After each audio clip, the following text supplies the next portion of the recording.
Yeah, next class 8th, Unit B, Lesson 2, Compounds of Carbon. Compounds of Carbon. Compound means यौगिक, carbon के यौगिक. यहाँ पे आप इस लेसन में आप 2 कंपाउंड्स के बारे में देखेंगे. हेयर कार्बन ऑक्साइड, कार्बन के ऑक्साइड.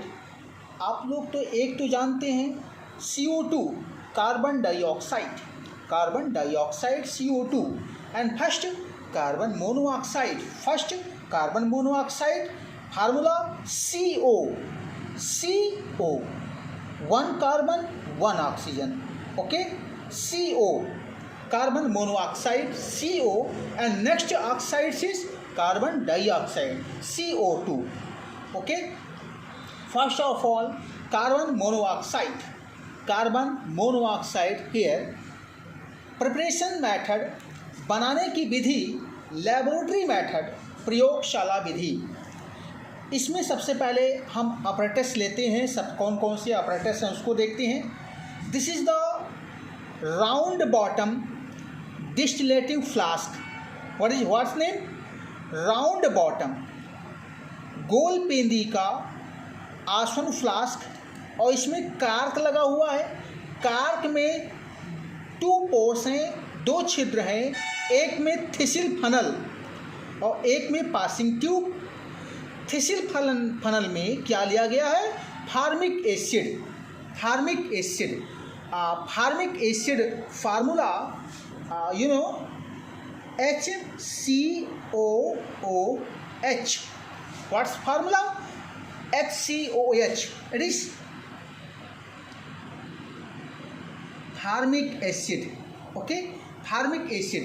एंड इसमें पहले से ही लिया गया है कंसनट्रेटेड H2SO4, शांत सल्फ्यूरिक अम्ल, और इसको हीट करते हैं, गर्म करते हैं. तो इस आसवन फ्लास्क में कंसनट्रेटेड सल्फ्यूरिक एसिड और ऊपर से फार्मिक एसिड डालते हैं, उसको हम गर्म करते हैं, हीट करते हैं. तो यहाँ पे आप देखें कि सिंपल सा है. ये जो है आप देखिए, यहाँ पे जो फार्मिक एसिड है वो किसकी उपस्थिति में? ये जो है बेटा कंसनट्रेट, किसकी उपस्थिति में? Concentrate sulphuric acid H2SO4, concentrate sulphuric acid H2SO4. Here formic acid HCOOH. HCOOH formic acid जो है कंसनट्रेट सल्फ्यूरिक एसिड की उपस्थिति में किस में चेंज होगा? अब देखिए कैसे चेंज होता है. इसमें आप ये देखिए, ये CO निकाल लें. ओके, तो ये CO आपका अलग हो गया. Carbon monoxide, carbon monoxide. अब क्या बचा यहाँ पे? HOH. तो क्या बना? ये आपका H2O बना. अब आप देखें CO, H2O. CO क्या है? ये एक गैस है. क्या है? गैस. ये जो है HCOH किस फॉर्म में होता है? ये लिक्विड फॉर्म में होता है. और ये कार्बन मोनोऑक्साइड जो बना वो गैस फॉर्म में, ये H2O लिक्विड फॉर्म में. तो जो ये लिक्विड बना, ये H2O जो है, जो बन रहा है, ये कंसनट्रेट सल्फ्यूरिक एसिड क्या करता है? इस H2O को एब्जॉर्ब कर लेता है. कंसनट्रेटेड सल्फ्यूरिक एसिड इस H2O को क्या कर लेता है बेटा? एब्जॉर्ब कर लेता है. और इस पासिंग ट्यूब में से कौन सी गैस निकलती है? इस पासिंग ट्यूब में से यहाँ से जो पास होगी वो कार्बन मोनोऑक्साइड होगा. और इस carbon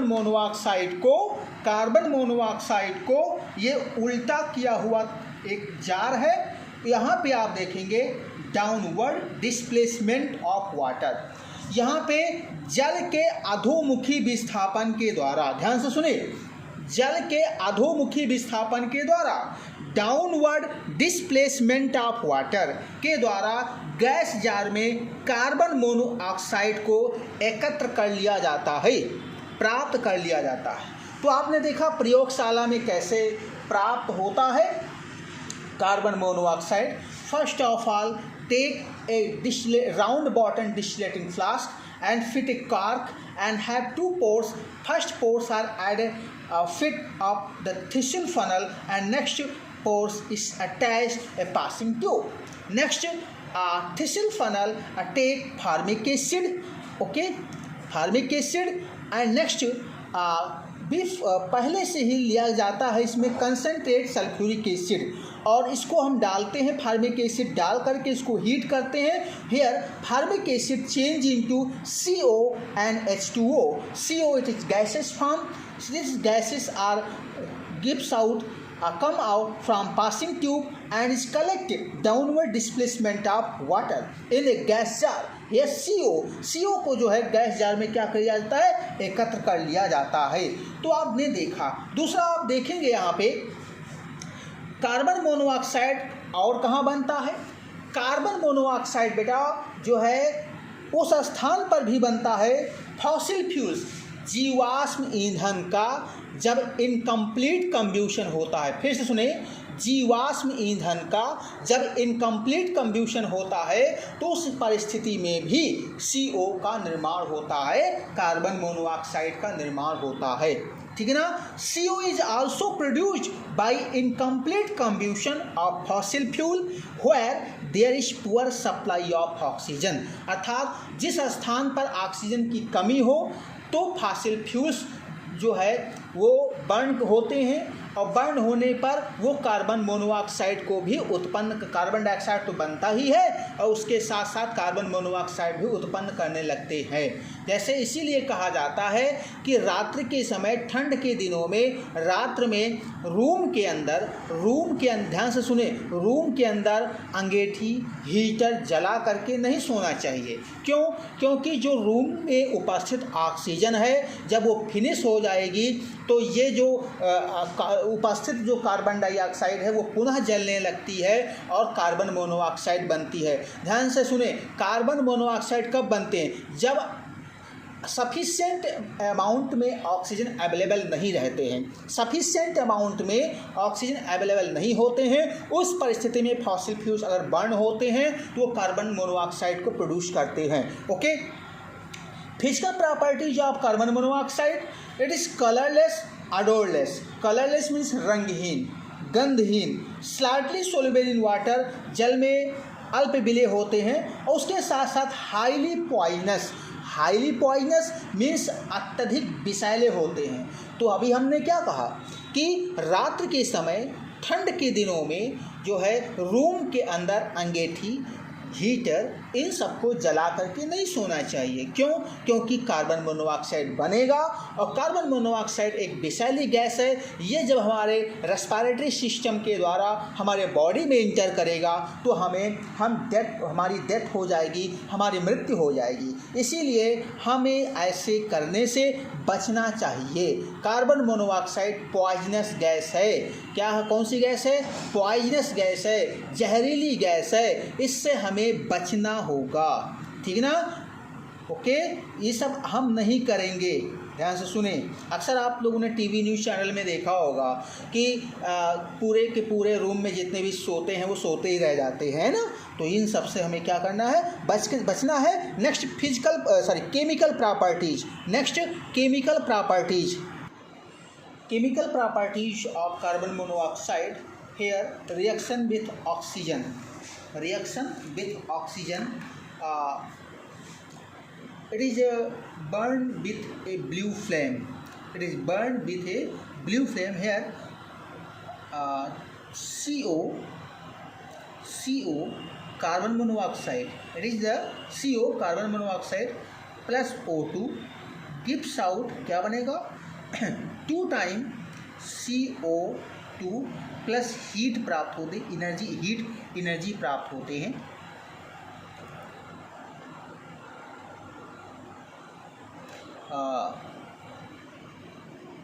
burn with A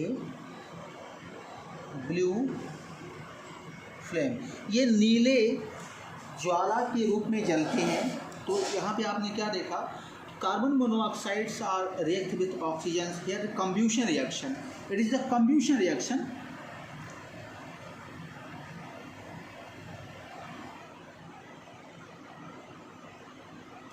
It is the combustion reaction।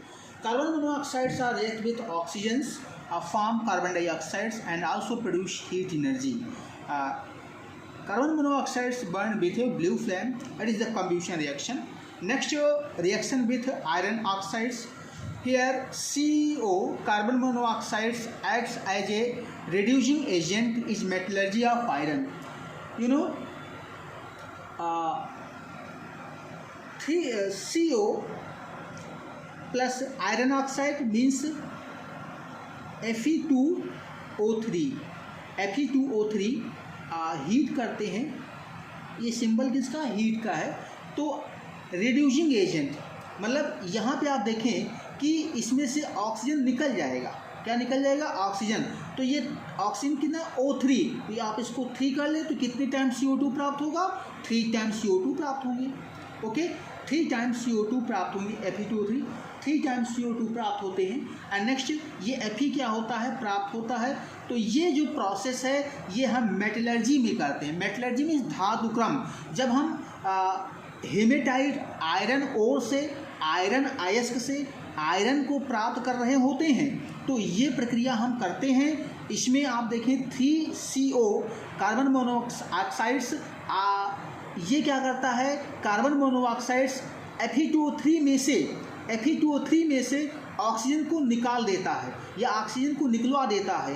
अर्थात ये जो CO है वो किस एजेंट के रूप में कार्य कर रहा है, रिड्यूसिंग एजेंट के रूप में कार्य कर रहा है. अर्थात वह एजेंट जो ऑक्सीजन को निकालने का कार्य करता है, तो ऐसे एजेंट को यहाँ पे हम रिड्यूसिंग एजेंट कहते हैं. तो carbon monoxide as a work as the reducing agent, ये Fe2O3 में से ऑक्सीजन को निकलवा दे रहा है और ये Fe बच रहा है. तो 2 टाइम Fe. इस तरह आयरन जो है वो यहाँ पे मेटल्स प्राप्त होते हैं.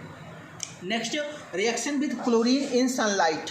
सूर्य के प्रकाश की उपस्थिति में जो कार्बन मोनोऑक्साइड है, जब ये क्लोरीन के साथ अभिक्रिया करते हैं किस, सनलाइट में, तो क्या प्राप्त होते हैं, COCl2. It is phosgene gas. कुछ गैस, फास्जीन गैस. ये भी विषैली गैस होती है. और आपको पता होना चाहिए कि क्या रीजन है क्लोरोफार्म को, ध्यान से सुने, क्या रीजन है क्लोरोफार्म को हम रंगीन बोतल में काले कपड़े में लपेट करके अंधेरी कमरे में रखते हैं. क्या रीजन है क्लोरोफार्म को रंगीन बोतलों में रख करके काले कपड़े से या कागज़ से लपेट करके अंधेरी कमरे में रखते हैं? क्योंकि उसको हम सनलाइट से बचाते हैं. उसमें क्लोरीन होता है, अगर वो कार्बन मोनोऑक्साइड के साथ अभिक्रिया कर लेते तो ये फास्जीन गैस बनती है. तो आप क्लोरोफार्म को बेहोशी के लिए प्रयुक्त किया जाता है. अगर उसमें कार्बन मोनोऑक्साइड मिक्स है और सूर्य के प्रकाश, तो ये गैस उसमें उपस्थित होगी और जिससे उस व्यक्ति की मृत्यु भी हो सकती है. तो हमें फास्जीन गैस बनने से बचाने के लिए उसको ऐसा हम वहाँ पे रखते हैं. ठीक है ना. तो ये आप भी यहाँ तक आप करेंगे. Next use F4. It is as a reducing agent. जैसा कि अभी हमने पहले कहा था कि iron oxides are change into iron. Next in the extractions of iron as a fuel, and next manufacture of the chemical. Okay, this is the all parts of the carbon monoxides. Next carbon dioxide. Next carbon dioxide. Carbon dioxide formula अभी हमने बताया था, क्या होता बेटा, CO2. Preparations of laboratory preparation method प्रयोगशाला विधि.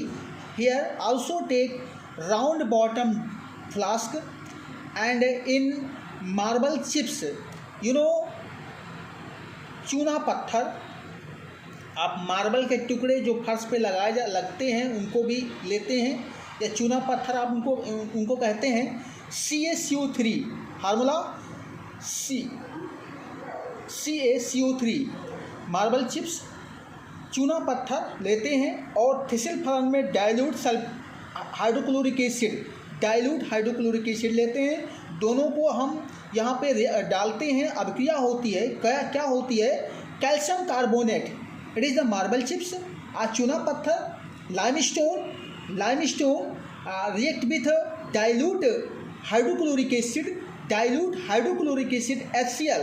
Hair CaCl2, calcium chloride, carbon dioxide, NH2O, which CaCO3 plus 2HCl dilute hydrochloric acid are react to each other and form CaCl2 calcium chloride, CaCl2 calcium chloride, and next CO2 carbon dioxide and H2O.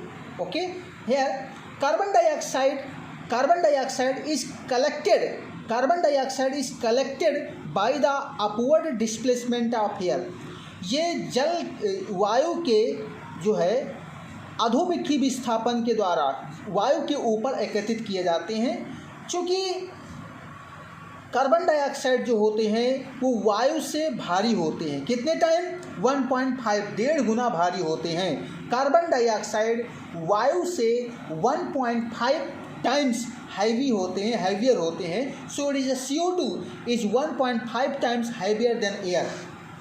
Next, it is physical properties colourless, odorless and is also soluble in water. ये जल में क्या होते हैं? घुलनशील होते हैं। जल में क्या होते बेटा? घुलनशील होते हैं। Next, chemical properties. You know chemical properties.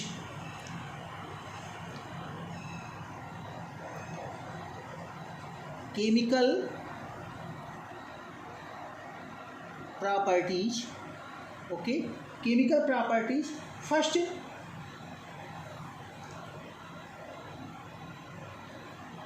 react with water.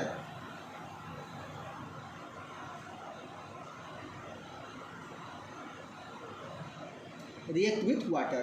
Okay, carbon dioxide react with water, H2O form H2CO3. इसने कार्बोनिक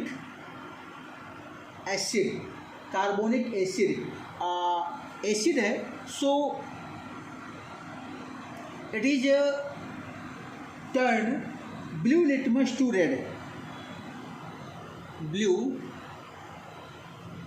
लिटमस टू रेड। ये ब्लू लिटमस को क्या करता है? रेड में चेंज कर देता है। Next, carbon dioxide also actions of CO2 on basic oxide. Basic oxide के साथ क्या एक्शन है? नेक्स्ट आप देखेंगे action of CO2 on basic oxide. Basic oxide के साथ इनके क्या रिएक्शन है? Basic oxide like that Na2O। Sodium oxide is the basic oxide. Sodium oxide is basic oxide. Na2O react with CO2, क्या बनेगा? Na2CO3। सोडियम कार्बोनेट प्राप्त होगा। Sodium carbonate. Okay, next आप देखेंगे यहाँ पे कि जो है कार्बन डाइऑक्साइड जो है ये लाइम वाटर को मिल्की कर देता है। मतलब लाइम वाटर यहाँ पे आप जो है लाइम वाटर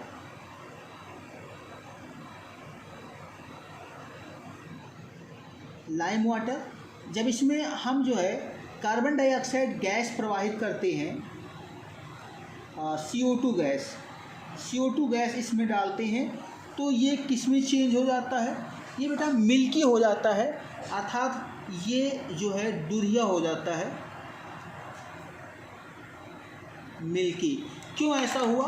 क्योंकि लाइम वाटर का जो फार्मूला होता है वो होता है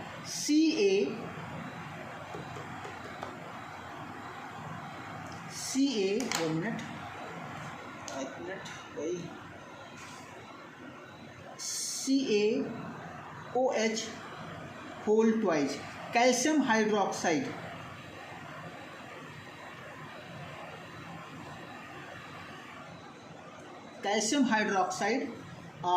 carbon dioxide CO2 carbon dioxide react form H2O and next CaCO3 और ये प्रेसिपिटेट, और इसी के कारण कैल्शियम कार्बोनेट बनने की वजह से ये मिल्की हो जाता है।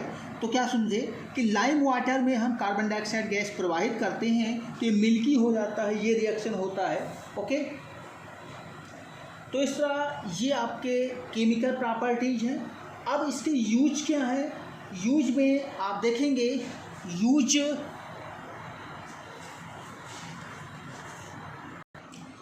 या यूजेज मैन्युफैक्चर यूरिया बनाने में, in baking soda use, next as a fire extinguisher अग्निशामक यंत्र में। अब ये अग्निशामक यंत्र जो आपके स्कूल में सिलेंडर जगह जगह लगे हुए हैं, it is the fire extinguisher. इसमें दो चीज़ें होती हैं, पहला तो ये sodium bicarbonate NaHCO3, sodium bicarbonate NaHCO3 and sulphuric acid, ये अलग अलग रखे रहते हैं। जब यूज करना होता है उसको जो है पिन निकाल के तेज़ी के साथ हम उसको ज़मीन पे जो है प्रेस करते हैं, तो ये दोनों जो उसके अंदर अलग अलग हैं वो मिक्स हो जाते हैं, और जैसे मिक्स होते हैं तो ये रिएक्शन स्टार्ट हो जाते हैं। क्या बनेगा? Na2SO4 + 2H2O CO2 carbon dioxide gas बनती है, और ये जो पाइप के द्वारा बाहर निकलती है, और ये कार्बन डाइऑक्साइड जो है वो हम किसी अग्नि जहाँ पे लगी हुई है उस स्थान पे इसको डालते हैं, प्रवाहित करते हैं, तो ये कार्बन डाइऑक्साइड उस स्थान तक ऑक्सीजन को वहाँ पे रिड्यूस कर देता है, कम कर देता है, और इससे अग्नि जो है वो शांत हो जाती है। So it is a carbon dioxide also use in the fire extinguisher. In this video, in this term, here two carbon oxides are you learn. First carbon monoxides and next carbon dioxides. Here laboratory method, physical properties, chemical properties and both uses are also present. Okay, so you know this topic are complete in notebook and also learn. And next you keep in mind figure are also draw. Figure is also draw. Okay, yeah, thank you.